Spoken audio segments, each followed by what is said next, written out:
Assalamualaikum warahmatullahi wabarakatuh. Kami dari kelompok 3 basis data ingin mempresentasikan tugas yang diberikan oleh Ibu Feni, yaitu modul. Terutama-tama kami akan mengenalkan kelompok kami yang terdiri dari 7 orang yang satunya berkehalangan hadir.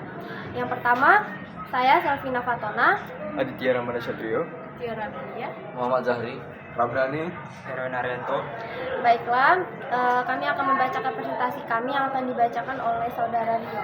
Baik, saya akan membacakan hasil modul tentang model hierarki, hasil dari kerja kelompok kami semua.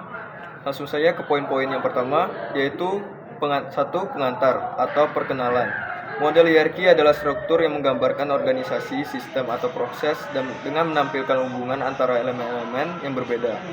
Modul ini sering digunakan untuk merancang dalam memahami alur kerja, pembagian tugas, serta tanggung jawab dalam suatu organisasi. Dengan menggunakan model ini, organisasi dapat menciptakan sistem yang lebih efisien dan terorganisir. Baik, pembacaan akan dilanjuti oleh saudara Tiara. Dipersilakan. 2. Struktur dasar model hierarki. Model hierarki biasanya terdiri dari beberapa tingkatan yang menunjukkan hubungan vertikal antara elemen. Struktur dasar ini sering kali mencakup level 1, tingkat atas atau puncak, biasanya mencakup eksekutif tertinggi, seperti CEO, presiden, atau direktur utama. Bertanggung jawab atas visi dan strategi jangka panjang organisasi.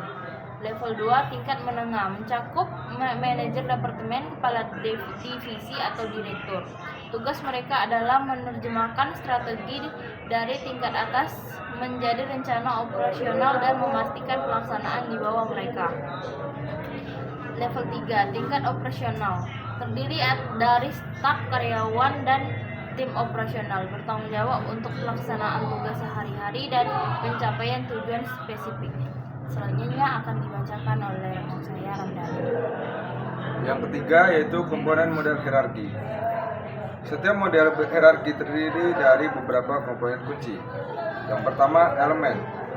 Elemen ini adalah individu atau kelompok yang berperan dalam organisasi. Setiap elemen memiliki fungsi tertentu yang berkontribusi pada keseluruhan tujuan. Yang kedua, hubungan. Hubungan menunjukkan bagaimana elemen-elemen ini berinteraksi.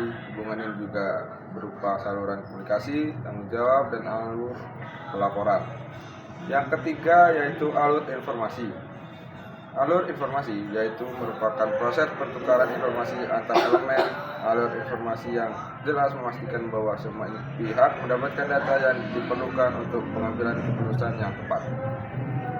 Selanjutnya akan dijelaskan oleh Muhammad Zahri.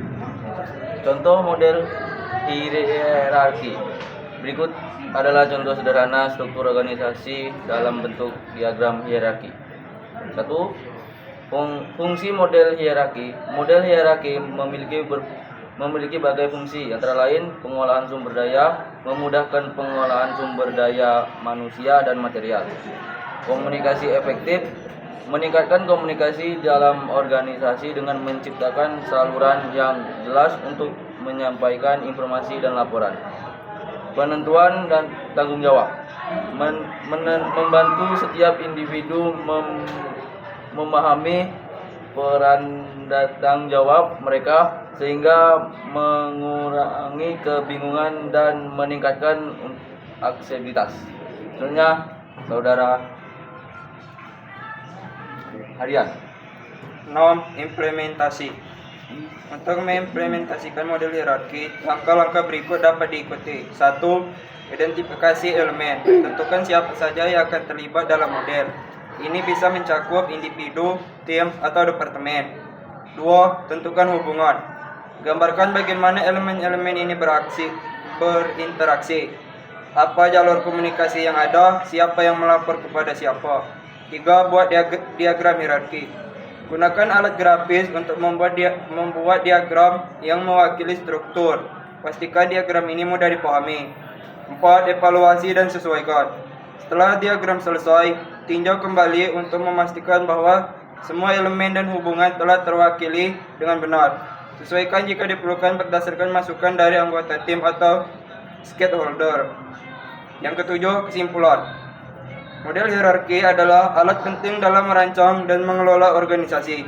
Dengan menyediakan struktur yang jelas, model ini membantu dalam meningkatkan efisiensi, memperjelas tanggung jawab, dan memfasilitasi komunikasi yang lebih baik. Dengan pemahaman yang tepat tentang model hierarki, organisasi dapat lebih siap untuk menghadapi tantangan dan mencapai tujuan bersama. Sekian presentasi dari kelompok 3. Bila ada salah kata atau pengucapan, kami minta maaf. Wassalamualaikum warahmatullahi wabarakatuh.